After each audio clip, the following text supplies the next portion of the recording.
As we continue our Crisis in the Classroom coverage, Fox Illinois is turning our attention to the upcoming consolidated general election on April 1st. School boards across the country have come under scrutiny for different policies and decisions, and Unit 4 is no exception. We're working for you to help you learn more about the candidates before you head to the polls. Joining me is Ronald Baker, one of 11 school board candidates for Unit 4. Thank you for joining us today. Thank you. Thank you for having me. Well, this is my first question I have for you. What inspired you to run for the school board, and what key issues do you plan to prioritize if elected? My inspiration for running for the school board stemmed from when I was a kid in the Decatur public school system. As a young adult, if you would call me that at that time, I had a lot of very diverse friends, and over the years, what I found is that those numbers, dropped off. It went from, 50 friends to 25 to only 5 black males graduating from high school. And I didn't realize it at the time, but then as I moved along into college and my professional career, those spaces kept getting smaller and smaller when it came to some of my specifically black male friends. I then looked at some of the literacy rates and stuff kind of nationally throughout the nation, and saw that black males and black females had some of the lowest literacy and math rates in our public education system. So ultimately, that was what inspired me to start getting involved with our public education system, and leading me into where I'm at now. As far as the three topics that I'd like to focus on for our Unit 4 Public School District, the first one is the educational gap for our black students, specifically in reading and math. I don't think that you can, my perspective, I really don't think you can get as much of or that is the basis of a grassroots effort for a lot of things then on out. My second thing is the staff shortages. Not just the teaching staff shortages, but the staff shortages throughout the district, from teachers' aides, bus drivers, janitors, our teachers. That is an area that's not just a problem in Unit 4, but it's a national issue. And then lastly, is changing the perception of the culture around public education and the Unit 4 Public School District. When I came here, when my wife and I came here and we were looking for a home, one of the first questions that friends and stuff would ask is, "Hey, where are your kids going to go to school?"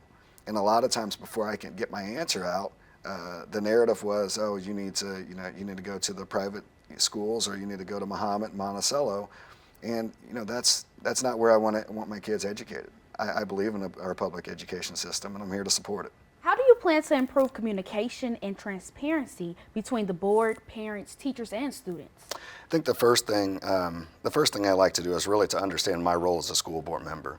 And I think that's one of the things that we have, that persons watching the school board meetings and stuff, those are some things that kind of happen behind the scenes that sometimes if you don't stay in your lane in some ways, the system of governance gets clouded. So my big thing is to make sure I understand my role as a school board member, is to make sure that I understand how what kind of chain of command is in place, what policies are in place. I want to make sure that I'm talking to our superintendent. Those are things that, as a school board member, there is a very set system that's there from the Illinois State Board of Education and the Unit 4 School Board that has a policy on what school board what their role is, what it should be, and how they're supposed to govern within their realm. Given the recent controversy surrounding the current school board, what specific steps will you take to restore trust and bring stability to the district? I think that goes right into my last answer. Specific steps. It's really governing through policy. It's making sure that the policies that are in place match processes, and that those processes are things that our superintendent can then take and utilize for the vision and mission of the school district. I'm a healthcare professional. That is my job. That's what I do, and that's what I've been trained to do. I'm not an educator. What I feel like I'm a stable-minded individual that can listen to people, can understand, the policies and stuff that are in place, and I want to take that as a professional role for myself. So it's a lot of making sure that I'm not trying to overstep my role as a school board member to then move on into doing such things as believing that I can do more than what our teachers are trained to do, or more than what our superintendent is trained to do. I want to give them. I want to be able to give them support to do their job as best as they can. Very similar to how I do my job at the hospital. I would like persons that are in. I don't deal directly with a board member, but I would like those persons in administration to give me support to do the job that I'm professionally trained to do. I believe that's my role as a school board member. It's also one of those things that, I will take very seriously, and I want to be able to then do those things, but then to go back and evaluate, are those processes working? Are there things that we need to change? Are there things that we need to adapt to? And are there things that I'm learning more about now that maybe what I thought at the start of this looked great, but maybe we need to, we need to add something, we need to take something away, but that's how I plan on utilizing my role as a board member. What is one major issue you believe the current board has mishandled, and how would you approach it differently to ensure a better outcome for the community?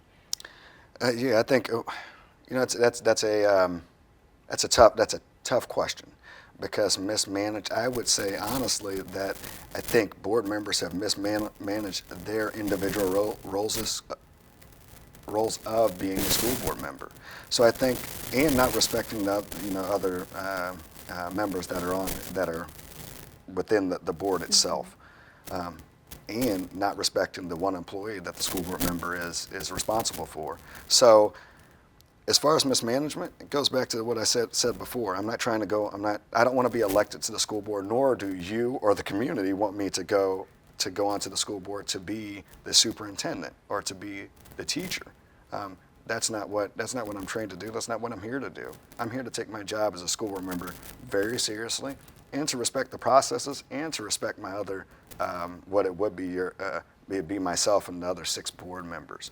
When those lines get crossed, what happens is some of the things that you're seeing currently on the board and at some of the school board meetings. You see a lack of respect between board members, and you see really it puts the district at a liability because it allows a lack of trust between other board members in a space where your votes and some of the information that you're sharing amongst each other, board members just don't feel, like that's being upheld to the position that they're in. Many school districts are dealing with safety issues for both students and teachers. If elected, what do you plan to do to make sure our schools are safe? Yeah, safety is it's always a big concern in almost any area, especially when you're dealing with children.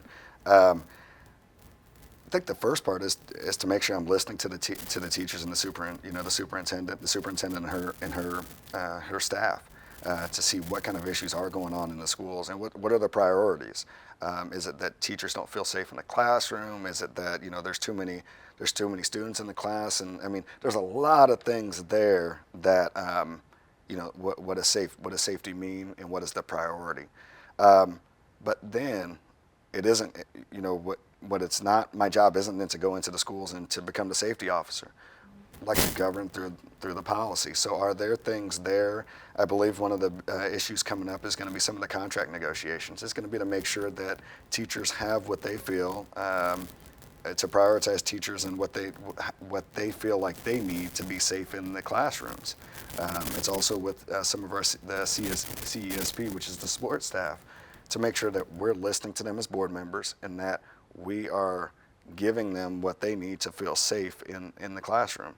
So how do I handle safety? Handle safety by through policy. It's through making sure that those things are issues that we're talking about at a board level, that we're taking those things and we're directing them through the superintendent. And then the superintendent, it's then her job to then take those items and kind of matriculate those things down the paths to make sure that those things are being prioritized. But safety, governing through policy. This is my last question for you. Will you continue to support the anti-racism policy that the district has put in place? Yes, absolutely. The anti-racism policy is a very, very powerful statement, directive, and that's also one of the things of governing through policy. That was put in place, I want to say right after COVID, and it was based off of the work that a lot of individuals took part in, and community members, administration and stuff. They took part in putting this document together to say, hey, things that we're doing in our public education system, there needs to be some more highlighted focus around our black and brown children. So that policy is there to help guide, some of the work that our school district is attempting to move forward with. I don't want to go back to the drawing board. What I like to do is I like to be able to take that policy, govern through it, govern through utilizing that for the strategic plan, and I'd like to see if the things that we have in place, if they're working, if not, going back and adding, amending, whatever that looks like towards that policy. But that policy is a really, really powerful document. I do believe in it. I do believe that it is needed in our school district. We are a district that is the majority of our students are black students. The majority of students, and one of the hot topics also is special education. The majority of our students in special education are our black students. I believe that policy is very, very big to make sure that we are focusing our efforts and making sure that those children don't get left out. Okay, I appreciate you. That was my last question. Thank you so much for joining us. No problem. Thank you. Thank you. Yep. Thank you for watching. Make sure you subscribe to our YouTube channel and be sure to watch more videos from Fox, Illinois.